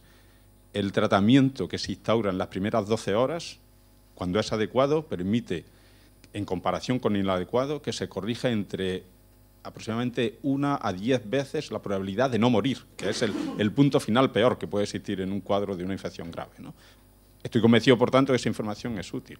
Pero, sin embargo, partiendo de la idea inicial de que el elemento clave es la persona, en las tecnologías de la información hay dos cuestiones básicas. Uno es quién alimenta la tecnología de la información. Y esa alimentación la tiene que realizar el personal. Si la persona que tiene que digamos, analizar el sistema no percibe que realmente existe una, digamos, ganancia neta en el esfuerzo que le supone hacer ese trabajo, no se generará un buen sistema y, por tanto, el sistema estará viciado desde el principio. Y si saltamos todo el proceso y llegamos al final, llegaremos a la generación de conocimiento, que el doctor Mayol explicaba claramente y con lo que también estoy completamente de acuerdo. Pero la generación de conocimiento no puede ser una finalidad en sí misma, porque entonces se estaría actuando de una forma cuasi maquiavélica. Partiendo de que, por ejemplo, la generación de conocimiento se traduce en la generación de guías clínicas, una situación clara y meridiana que yo creo que ya se ha esbozado es que las guías clínicas, una vez que están hechas, creadas y organizadas por grupos de expertos, de alguna manera elitistas, en los que a título personal yo he tenido ocasión de participar, quiero decir que lo conozco el sistema desde dentro, hay que reconocer que luego no se acaban de empleando. Hay múltiples estudios que demuestran que en general más del 25% de los profesionales, o sea, solamente un 25% de los profesionales que realizan práctica clínica finalmente acaban aceptando las, entre comillas, imposiciones de observaciones científicas pretendidamente claras que tienen las guías científicas. Un comentario sobre estas cuestiones de la mesa, pues lo agradecería. Gracias. Por contestar, en cualquier caso no invalida Por eso nuestra unidad tiene una parte de innovación social, porque una de las cosas que hay que hacer es cambiar. Si ponemos tecnología sobre un modelo que no funciona, lo único que vamos a hacer es que funcione peor. Y ese es el problema. No podemos cambiar la tecnología sin cambiar la manera en que hacemos nosotros las cosas. Y eso es un proceso en el que también hay que implicarse. Las TICs no vienen solas.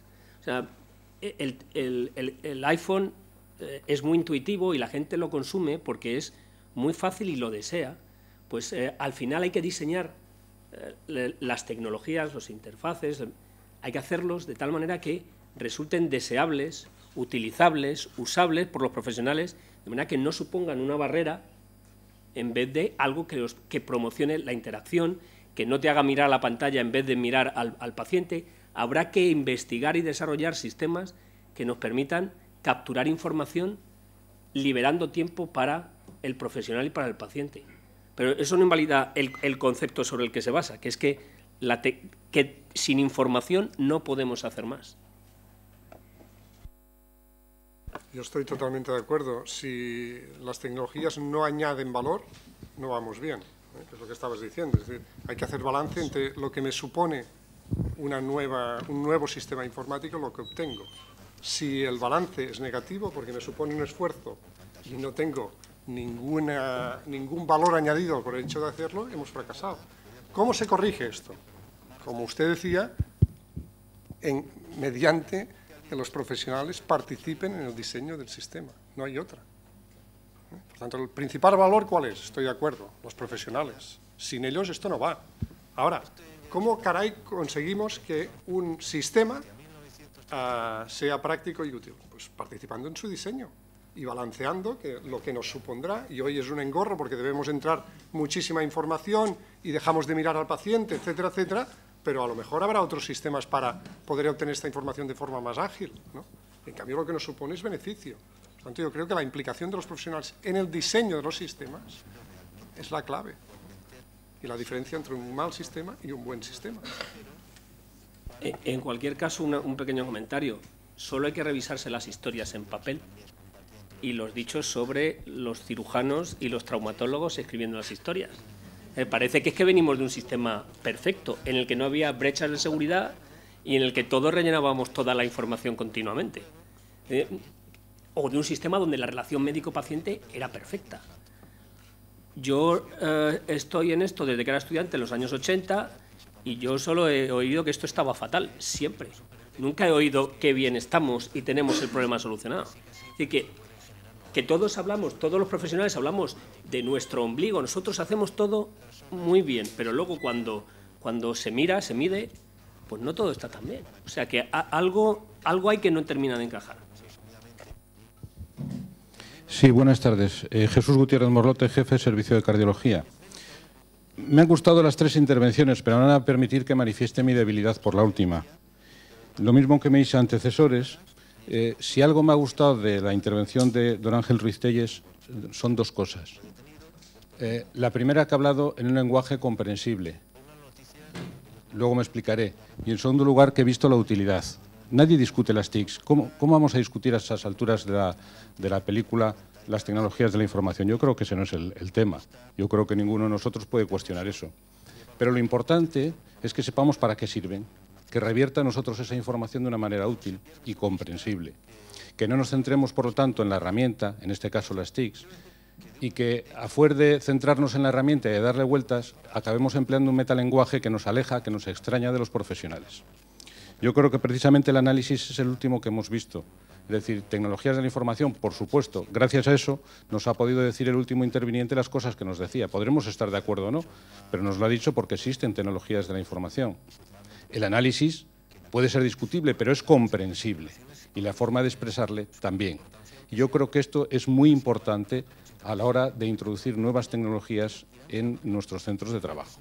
Lo que extraña a los profesionales de las tecnologías de la información es que al final acaban siendo en sí mismo un objetivo, cuando de lo que se trata es de ponerse a ello. ¿Esto tiene que funcionar? Vamos a hacerlo funcionar. Pero para hacerlo funcionar yo tengo que enterarme de para qué sirve y tengo que discutirlo en un lenguaje que sepamos entendernos los dos. Tenemos que encontrar ese punto de encuentro, ese punto medio. Y por lo tanto, habiéndome agradado las 3 intervenciones, a mí me gustaría, como profesional, tener de interlocutor a alguien que se expresase como don Ángel Ruiz Tellez y que, por lo tanto, sin despreciar la utilidad de las tecnologías de la información, fuera accesible y útil para la práctica clínica diaria, que es mi responsabilidad de mando intermedio del hospital. Nada más. Muchas gracias por lo que me toca. Es verdad que en la experiencia que nosotros tenemos, nosotros acrisolamos aproximadamente unos 25 años de experiencia en este terreno y creamos un grupo hace 20 de informáticos y médicos y la verdad es que ahora no sabemos quién es quién. Y esa es un poco la ventaja del tema. Los informáticos saben más medicina que nosotros y nosotros sabemos algo más de informática y posiblemente hemos hecho una traslación y una traducción del tema porque es la parte compleja, ¿no? Y el hecho de que sean profesionales que siguen trabajando en el sistema, pues es un poco, yo creo que es la clave. Gracias.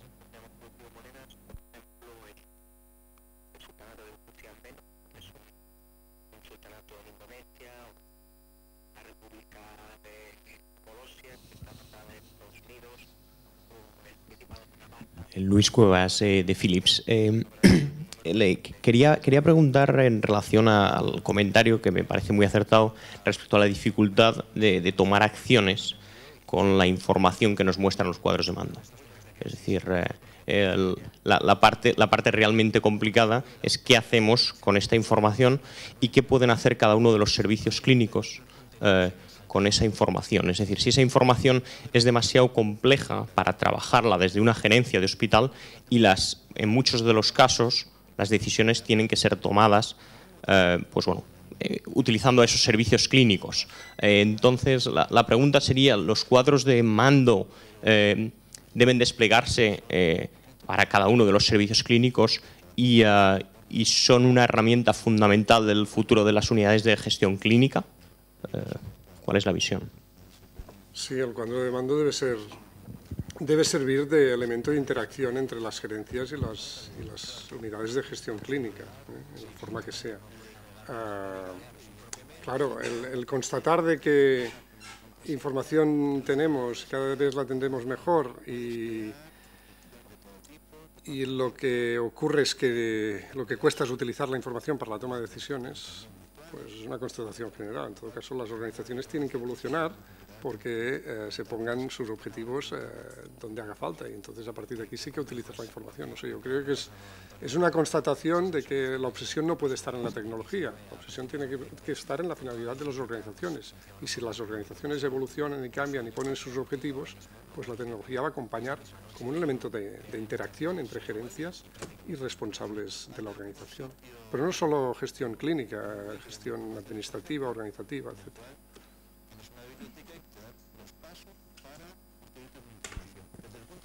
Pues si no hay ninguna pregunta más, vamos a cerrar la mesa. Yo me voy a permitir hacer un breve resumen de lo que creo que la mesa ha pretendido y que a mí me ha encantado que haya habido debate y que haya habido contraposición de criterios. Yo creo que aquí se han aportado 3 valores.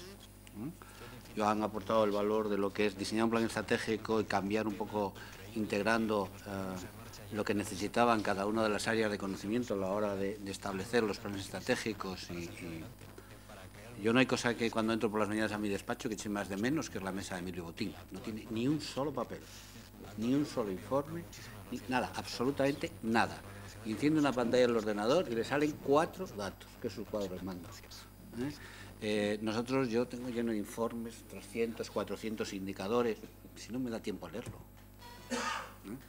Y mientras no seamos capaces de conjugar a una cosa que realmente le saquemos utilidad, como ha dicho Iván, pues estaremos despreciando la utilidad real de las tecnologías. Julio le ha dado otro valor, ha dado el valor de la innovación con los profesionales para intentar cambiar el modelo y que desde dentro también se puede generar una dinámica absolutamente distinta y contribuir a ese cambio de modelo en el que creo que además la situación nos está llevando, ¿no? Y finalmente Ángel, con ese sentido crítico y provocador que yo sabía que iba a generar en la sala, ha aportado un valor distinto, que es el valor del cambio de comportamiento que también los profesionales vamos a tener que hacer en todo esto y que tanto los gestores como los clínicos, porque hay muchos elementos en los cuales a lo mejor estamos mitificando no solo a la tecnología, sino también el propio desarrollo profesional, que también habrá que ponerle unos cotos y unos límites y reorientarlo. Y a todos ustedes muchísimas gracias y hasta la próxima ocasión que el Club GERTEC celebre aquí una reunión. Gracias.